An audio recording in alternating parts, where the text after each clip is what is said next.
waaw man xam nga lan laa bëgg xam le 4 avril fête du poisson d'avril je veux dire fête de l'indépendance kan moo koy présider that is my question li xew ci réew mi doy na waar maa ngi fàttaliku ay jamono li xewoon Burundi askan ba jóg réew ma yëngu ay bakkan yu bari rocci ndax lan Nkurunziza dafa bëggoon 3e mandat ma daan xas africain naan ay vrais sauvages lañ ñun de Sénégal lii duñu mës a dal. Au Burundi, une nouvelle journée de mobilisation contre la candidature du président Nkurunziza. Ce dimanche, ce sont des groupes de femmes qui se sont rassemblés dans le centre-ville de Bujumbura. Cela fait 2 semaines que l'opposition se mobilise pour dire non à un 3e mandat pour le chef de l'État sortant. Au moins 18 personnes sont mortes depuis le début de la contestation. kan moo mënoon xalaat bés Sénégal agsi fii ba bërki démb rek am na ci loo xam ne tey agsi nañ ci te buñ la ko waxoon nga weddi ko mais nag xam nga la moo tax day doorey door rek te nag tànku kanam la yor waaw kay que le président en profite bien su ko neexee mën na fi toogaat yeneen 100 ans lu tax sénégalais fonkul sénégalais da ngay gis ku toog ci internet di saaga tout un peuple ci commentaire naan génn leen vous êtes des lâches ak lu nekk ni ci amee seen naqar déjà ñu leen koy yokkal ak ay saaga ak ay xaas ku nekk toog sa ruq jàpp ni yaa gën a muus wala yaa gën a xam te pourtant ki toog te clavier yum di xaas sénégalais yi moom mu ngi toog ñu ci ëpp nag nee nañu diaspora la ñu nekk mais bon bref en tout cas saaga ak xaas encouragé wul kenn boo leen muusoon doo leen toog seen ginnaaw clavier di xas askanu lëmb ñaata yoon la fi askan bi génn ñu rey ko ñaata yoon la génn ñu jàpp képp tëj ràpp loolu su amee nag nga bañ a def li tubaab naan se jeter dans la gueule du loup xaju àll toog ngaan di xaar nga daw ne sarax ci gémmiñam loolu du yëfu nit et heureusement nag tey moom xaw ma waaye démb xeexuñu xulowuñu ndax loolu la buur daal yi bëggoon te ba tey jii bu ko amee waxuma la 15 décembre waaye aéroport Diass bienvenue au royaume du Sénégal lañ fay bind fa la ko doon jaar waaye amu ko moo tax mu dem ba xam ni pexe amatul mu créer mbiram donc peuple bii askanu Sénégal bii dañ ko war a jaaraamal encourager ko ne ko waaw góor ku ñàkk jom ba mel ni man sax am na nooy wax ak moom mu am jom naturellement Sénégal askan bu pacifiste la ñun xamuñu li yeneen pays africains yi xam ñun xamuñu dictature askan bu amoon ay kilifa lañu dégg ndigal ndax kilifa yooyu tey ragal nañ yàlla ndax xam nañ ko rek sax wala gëm ko ba tax ñu war a wax li leen war ca bu wax jotee àtte dëgg ca bu jotee loolu ñoom dinañ ko layoo ak seen borom fii ci àddina ak fee ci àllaaxira réew mu yàgg a xam jàmm réew mu bëgg jàmm loolu du lu bon lu dul jàmm moo ko gën waaye saa yu fippu jotee kenn du ko ne fippul li ma bëgg wax daal mooy surtout nag ñi nekk ci net bi di bëgg rey nit ñi ak ay commentaires bu nekkee ku nekk sur le champ de bataille moo nekk di wax là on peut comprendre kilifa mës na ko def ñëpp mere ko mais au moins moom dafa dem ba ci champ de bataille bi di xas sénégalais yi fa nekkul mais doo toog bien noonu show sa poj ndey ba pare di xas sénégalais yi naan ay lâche lañu génnuñu. Tchad yéen a ngi naan ana waa Y'en a marre Tchad il est aux États-Unis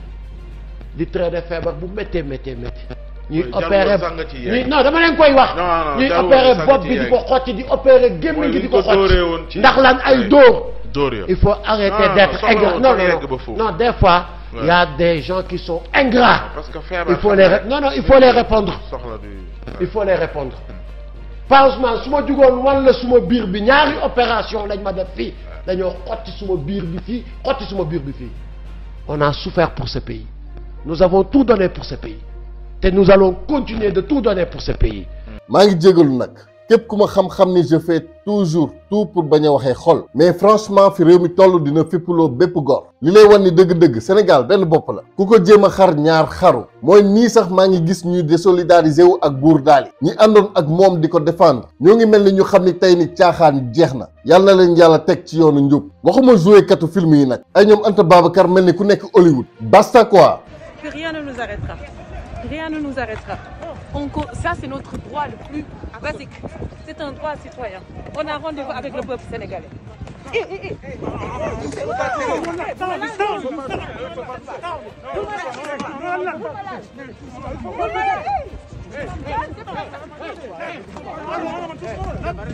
dinañ ci ñëwaat sax d'ailleurs waaye du moom kese Tata Mimi sax laa gën a wóolu fi mu toll nii même si moom it joué na rôle am waaye képp kuy gor sa xel dina dikkaat même ku dul gor sa xel mën na dikkaat maanaam man ku mel ni maître El Hadj Diouf sax bu xëyoon ne non on a bien ri et dansé mais basta quoi bu defee loolu ñëw rangé wu ci côté peuple bi man du ma bett dégg naa Youssou Madjiguène Ndour bind na Baye Assane Mesere nee na ko ñun xamee wuñ la bind wayal bu dee dëgg la wayal xanaa sax au moins nga tëggaat jaay doole baaxul. waaw Youssou Ndour kenn xaaru ci moom loolu.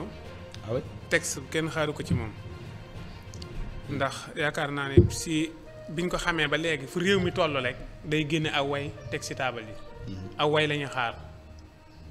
waaw moo xam day tëggaat jaay doole bi moo xam nu muy def daal mais daal dana fi dana way moom waaw. non mi ngi fi kay yow koy déglu ko rek. déedéet tëggaat gu bees gii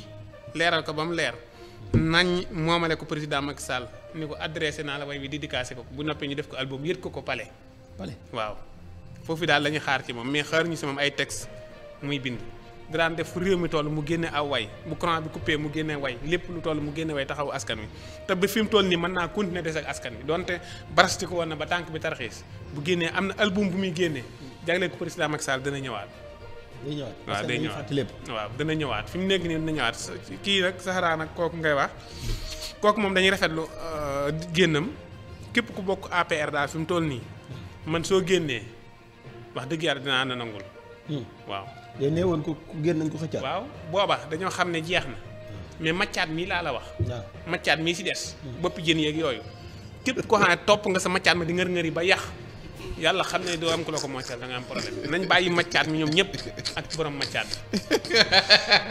père yu mi sa ngéem ca George Floyd li Amérique dund ci loolu moom tàmm na ko xam na ko mais ñun lii ñu jëm nii père xamuñu ko man moom lenn laa lay fàttali avant sax George Floyd Amadou Diallo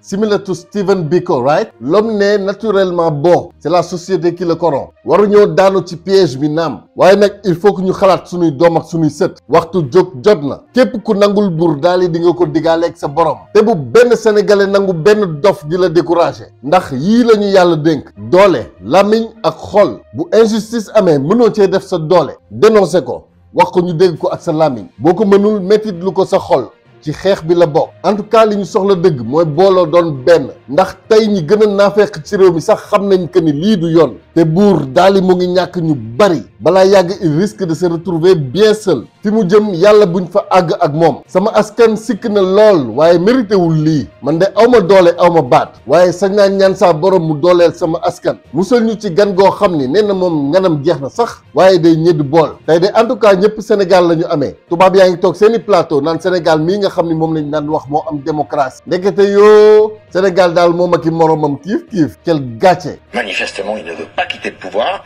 premièrement et deuxièmement c'est une des motifs qui dit il a très peur que le pouvoir tombe dans des mains qui sont des mains islamistes. Ah Yves, vous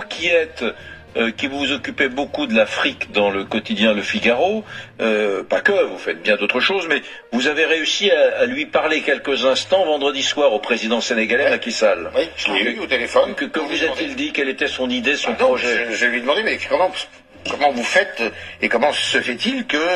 je lui ai demandé de se justifier d'une certaine façon, tout journaliste que je suis, mais pourquoi il fait ça? Il n'y avait aucune raison de faire ça. Bon, en tout cas daal li leer mooy que ni xol yi neexul te vraiment nag réew mi mérité wul lii xanaa tamit ñaan ñi nga xam ni benn nit nañ fi nekkal te ñun askan bi ñun ñu fal leen ñun ñi leen teg ci pencum ndaw yi ñu ngi leen di ñaan ngeen bàyyi seen xel yàlla ndax tamit ñu xam ko ñu bañ ko xam ñu gëm ko wala déet bu àddina bi yépp àndoon d'accord ni yàlla amul terewul yàlla am na de maandu na lool nag waaye am na àdduna bu éphémère bii nag ak nguuram billaay jarul ñaaw laa jël les plus grands dictateurs ani ñu tey man daal maa ngi ñaan lii tegu ci kaw askan bi nii képp ku ci laale yàlla na la topp say njaboot topp say doom say sët ak i sëtaat l'histoire retiendra que benn minorité moo jaay askan bi waaye mooy sëtu ñi jaayoon suñu maam yi rek jamonoy jaam kon seen dara duñu bett c'est génétique te nii rek la leen di toppee saa su ne yàlla na ngeen ko gis fii balaa fa ñu jëm xol yi ngeen teg naqar yàlla bu mu neen te yàlla na ngeen ko sax gis jaxran balaa le 25 février incha allahu suñuy xol tàng na jër ci yéen te lii du leen jig nga nekk assemblée wala xawma fan képp ku ci am as wàll rek képp ku ci taq ci lu tuut sax yàlla na la ko suñu borom fay suñu àq dal la ba nga teg ci bët yàq ngeen suñu réew tilimal ngeen suñuy xol lii du doon luy nax saay